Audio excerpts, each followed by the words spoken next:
For the latest on Robert Mueller's Russia investigation, I want to bring in John Bussey from the Wall Street Journal. John, good afternoon. Hi. Thanks for joining us. See you. I want to Pleasure. ask you first about this breaking news we're getting, which is that Mueller's team has removed a top senior FBI agent over what appear to be anti-Trump texts that he sent to colleagues. What do you read into that? He apparently sent some anti-Trump texts to colleagues, and Mueller doesn't want to have that influencing his investigation. I mean, that's the best that we can judge, just like you, from what he's doing. He wants to have people remaining impartial and investigating what Mueller wants to come to a conclusion about. Was there collusion between the Trump campaign and Russia?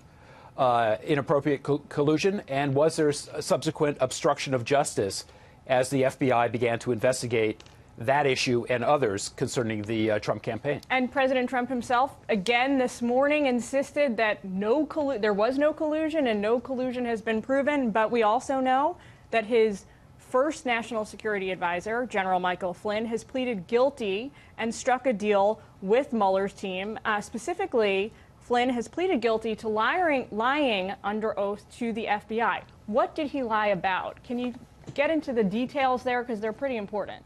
Yeah, that's right. Well, he lied about what he talked with the Russian ambassador about. He talked with him about sanctions. He had said that he had not talked to him about the sanctions. And so the FBI caught him in a lie. But remember also, when you think about what President Trump has said about this investigation in the past, he has said many things about it, many of which have been proven false, particularly about contact between various individuals and Russian diplomats or individuals that were associated with Russia. So it's not surprising that the president said what he said this morning. And Garrick, your correspondent, I think had it right on the mark. We don't know what we don't know yet. This is an investigation that's ongoing.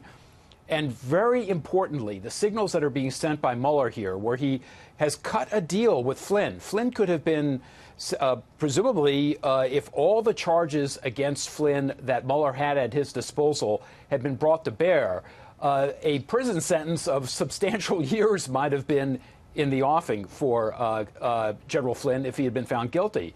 But instead, a much lighter possible sentence has been presented him, and only one charge was brought against him, which he pled guilty to, which means that a deal was struck, and Mueller must feel that he's going to get something as a result of that deal being struck. We just don't know what it is yet. Okay, and the White House also, with their official response that came yesterday from Ty Cobb, said, we can pull that up on the screen here so viewers can see it. Ty Cobb said, this plea does not implicate anyone other than Flynn himself, essentially saying the buck stops there. But at the same time, we're also hearing that Jared Kushner is tied into the guilty plea from Flynn because he was somebody that instructed him to reach out to the Israelis during the transition. So is that fair of the White House to say there is nothing in this that implicates anyone other than General Flynn, or are they right? Well, Ty Cobb is the president's lawyer, so you would expect him to do his job and to diminish what's happening as much as he possibly can. I mean, Ty Cobb also said General Flynn was a former Obama administration official, which he was, but he was well, removed. until he was fired, he was. Exactly. He was removed by President Obama from his position. And President Trump was warned by the Obama administration about General Flynn and encouraged not to give him a senior post. So Ty Cobb is doing what he's hired to do, and he's being a lawyer for the president. It appears, and we are reporting on WSJ.com, that Jared Kushner was one of the campaign officials with whom General Flynn discussed his conversations with the Russian ambassador.